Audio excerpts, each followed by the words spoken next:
Hello મિત્રો, જય શ્રી કૃષ્ણ, જય Dwarkadhish. Welcome back to my new vlog મંથન એન્ડ સેજલ આહિર વ્લોગ ચેનલમાં તમારા બધાનું હાર્દિક સ્વાગત છે. તો કેમ છો બધાય? મજામાં?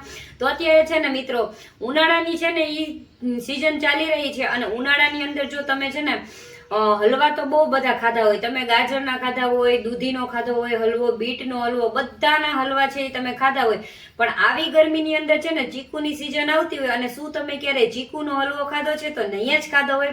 તો આજે છે ને હું એકદમ અલગ રીતના અને ખૂબ જ ટેસ્ટી અને એકદમ સરળ અને એકદમ નવી જ રીતના આજે હું તમારી સાથે છે એ ચીકુનો હલવો બનાવવાની રેસીપી છે એ શેર કરીશ. તો ચીકુનો હલવો બનાવવા માટે મેં અહીંયા અડધો કિલો એટલે કે 500 ગ્રામ જેટલા ચીકુ છે એ લઈ લીધા છે અને એને ધોઈ અને આપણે સાફ પણ છે એ કરી લીધા છે. તો હવે આપણે છે આ ચીકુની છે એ શાલ ઉતારવાની છે. તો આ ઉપરનો ભાગ છે એને કાઢી નાખીશું અને આ ચપ્પુ વડે આપણે છે એને ઉપરની શાલ છે એ ઉતારી લેવાની છે. જો તમે ગરમીની સિઝનમાં ક્યારે આ રીતના ચીકુનો હલવો ન બનાવ્યો હોય ને તો મિત્રો એકવાર છે એ તમે જરૂરથી ટ્રાય કરજો.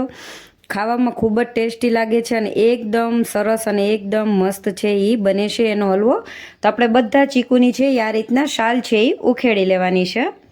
ચીકુનો હલવો બનાવવા માટે તમારે ચીકુ છે ને જો આ રીતના કોફી કલરના દેખાતા હોય ને એવા લેવાના અને પાકેલા હોય ને એ રીતના લેવાના છે. તો આજે આપણે છે એ માવાનો કે ખાંડનો ઉપયોગ કર્યા વગર જ આપણે ચીકુનો હલવો છે એ બનાવીશું. જો આપણે બધા ચીકુની શાલ છે એ ઉખેડી લીધી છે. હવે આ રીતના આપણી પાસે જે નોર્મલી આપણે ગાજર ખમણતા હોય ને એ ખમણી લઈ લેવાની છે અને એમાં આપણે આ ચીકુ છે એને ખમણી લેવાના છે. તમે આ ખમણવા ન ઈચ્છતા હોય તો એની જગ્યાએ તમે મિક્સરમાં પણ છે એ નાના નાના ટુકડા કરી અને આને ક્રશ છે એ કરી શકો છો.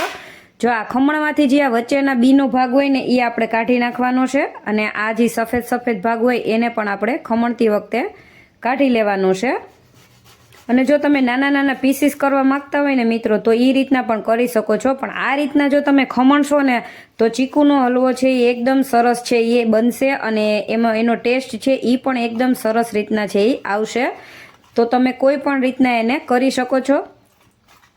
આપણે બધા ચીકુ છે એને આ રીતના જો આ રીતના ચીકુનું છે આપણે ખમણી અને લઈ લેવાનું છે. તો આપણે બધા ચીકુ છે એ પહેલાં ખમણી લેશું. તો તમે જોઈ શકો છો આપણે આ રીતના એકદમ સરસ રીતના ચીકુને છે એ ખમણી લીધા છે. આ રીતના ખમણવાથી છે ને આપણો હલવો એકદમ જલ્દીથી બને છે અને થોડોક ઓછો ટાઈમ છે એ લાગે છે. તો હવે મેં અહીંયા ગેસ ઉપર આ રીતના નાની એવી કડાઈ લઈ લીધી છે. તમે કોઈ પણ નોનસ્ટિક પેન છે એ લઈ શકો છો. તો આપણે ગેસ ચાલુ કરી લેશું અને ગેસ ચાલુ કરી અને અહીંયા આપણે આપણી આ નાની એવી કડાઈની અંદર આપણે 1 ચમચી જેટલું છે એ ઘી લઈ લેવાનું છે. તો આપણે ગાયનું છે એ ઘી લઈ લીધું છે. તો હવે આપણે ઘીને છે એ થોડુંક મેલ્ટ એટલે કે ગરમ છે એ થવા દેશું. તો ઘી આપણું એકદમ સરસ મેલ્ટ એટલે કે ગરમ છે એ થઈ ગયું છે. હવે આપણે આ ખમણેલા ચીકુ છે ને બધા એ આપણે ઘીની અંદર છે એ નાખી દેવાના છે. તો આપણે આ રીતના ચીકુ છે એને થોડીક વાર ઘીની અંદર છે એ સાતળવાના છે. જ્યાં સુધી આ ચીકુની અંદર છે એ થોડો ઘણો પાણીનો ભાગ હોય ને એ નીકળી ન જાય ને ત્યાં સુધી ગેસની આંચ છે એ આપણે મીડિયમ જ એકદમ રાખવાની છે, ફૂલ નથી રાખવાની. જો ફૂલ રાખશો ને તો એકદમ છે એ ચીકુ શેકાઈ જશે અને એમાં નેચરલી જે ચીકુનો સ્વાદ હોય ને એ સ્વાદ છે એ નહીં આવે. તો જો તમે ટુકડા કરીને ચીકુનો હલવો બનાવશો ને તો તમારે છે એ થોડીક વાર આ રીતના ઘીમાં છે એ ચીકુને શેકતા છે એ થોડોક વાર લાગશે.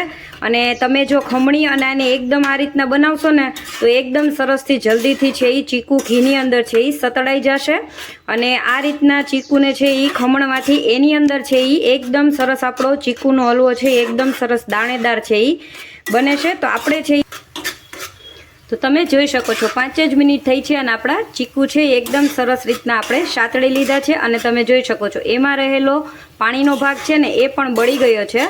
તો ઘણી વખત છે એ ઘણા લોકો આપણે ચીકુનો હલવો બનાવતા હોય તો એની અંદર ચીકુને છે એ ડાયરેક્ટ જ ઘીમાં સાતળ્યા વગર જ એમનેમ જ બનાવતા હોય.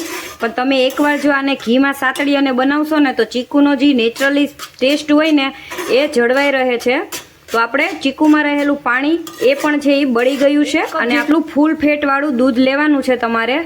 દૂધ છે એ તમે ઠંડુ ગરમ, મેં ઠંડુ દૂધ લીધેલું છે. તમે ઠંડુ અથવા તો ગરમ કોઈ પણ દૂધ છે એ લઈ શકો છો. તમારે ખાસ ધ્યાન એ રાખવાનું છે કે આપણે આ ચીકુનો હલવો છે એ માવા વગર જ બનાવવાના છીએ. તો આપણે એની અંદર ફૂલ ફેટવાળું દૂધ છે એ જ આપણે લેવાનું છે. તો આપણે ચીકુની અંદર છે એ દૂધ નાખેલું ને, તો દૂધ જો આપણી 2 જ મિનિટની અંદરમાં દૂધ છે એ બધું જ છે એ બળી ગયું છે. તો હવે અહીંયા આપણે માવાની જગ્યાએ તમે માવાનો યુઝ પણ કરી શકો છો, પણ માવાની જગ્યાએ અહીંયા આપણે આ મિલ્ક પાવડર લીધું છે. જો તમને બજારમાં આ રીતના નેસ્લેના 10 રૂપિયાના પેકેટ મળી જાય ને, એ આપણે 2 પેકેટ છે એ મિલ્ક પાવડર લીધેલો છે, તો એ આપણે નાખી દઈશું. આની અંદર છે એ માવાનો સ્વાદ અને એકદમ સરસ દાણેદાર આપણો ચીકુનો હલવો બને ને, એના માટે અહીંયા આપણે મિલ્ક પાવડરનો યુઝ છે એ કરેલો છે. તો તમે મિલ્ક પાવડરની જગ્યાએ માવાનો યુઝ પણ કરી શકો છો. મિલ્ક પાવડર નાખી અને તમારે આ રીતના છે એને હલાવતું રહેવાનું છે. જો હલાવશો નહીં ને તો મિલ્ક પાવડરના છે એ ગઠ્ઠા થઈ જશે. તો મિલ્ક પાવડર નાખ્યા બાદ તમે જોઈ શકો છો કે આપણો ચીકુનો હલવો છે એ કંઈક આ રીતના દેખાય છે. મોટી ચમચી છે એ સાકર છે એનો ભૂકો લીધેલો છે. તો તમે આ સાકરની જગ્યાએ તમે ખાંડનો યુઝ કરી શકો છો. તો તમારે દળેલી ખાંડ પણ લઈ શકો અને આખી ખાંડ હોય એ પણ તમે લઈ શકો છો.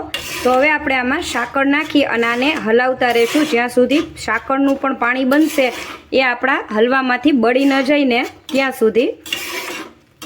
તો તમે જોઈ શકો છો આપણે દળેલી સાકર લીધેલી હતી ને, તો એનાથી તમે આ રીતના જોશો તો એકદમ આપણું ઘી છે એ છૂટું પડવા લાગ્યું છે આપણા ચીકુના હલવામાંથી. તો આ રીતના તમારે છે એ ચીકુને હલાવતું રહેવાનું છે જ્યાં સુધી એમાંથી એકદમ સરસથી આ રીતના ઘી છે એ છૂટું ન પડે ને ત્યાં સુધી. આપણા ચીકુના હલવાને તમે એકદમ નજીકથી જોઈ લો. જો જેટલું પણ આપણે દળેલી સાકર નાખી હતી એનું પાણી છે એ બળી ગયું અને આ રીતના આપણા ચીકુના હલવામાંથી છે એ એકદમ ઘી છે એ છૂટું પડવા લાગ્યું છે. અને આ રીતના જો આપણો ચીકુનો હલવો છે એ બસ બનવાની તૈયારીમાં જ છે.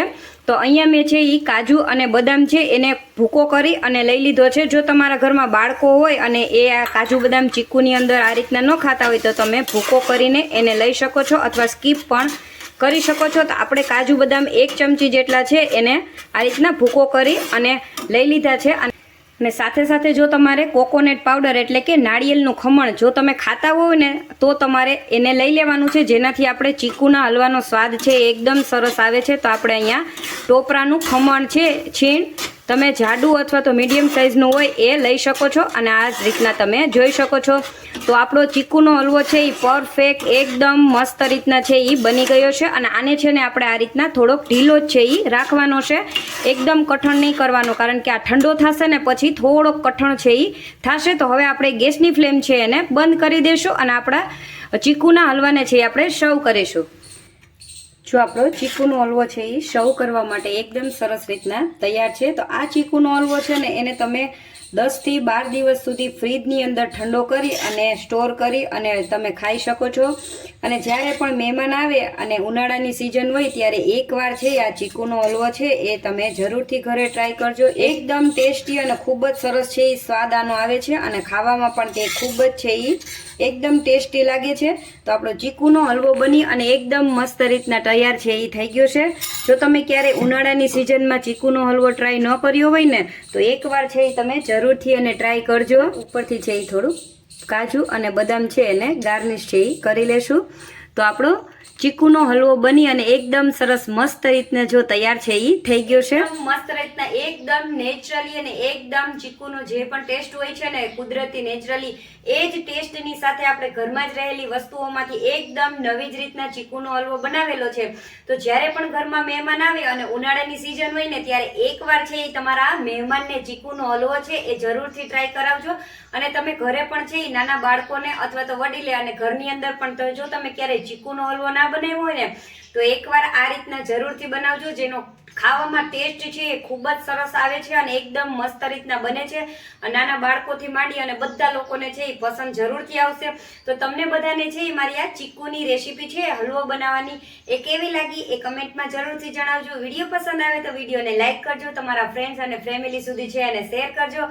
અને હા, ચેનલ પર નવા હો ને તો ચેનલને સબસ્ક્રાઇબ કરી લેજો, જેથી મારી આવી અવનવી રેસીપીઓ છે એ તમારા સુધી પહોંચતી રહે.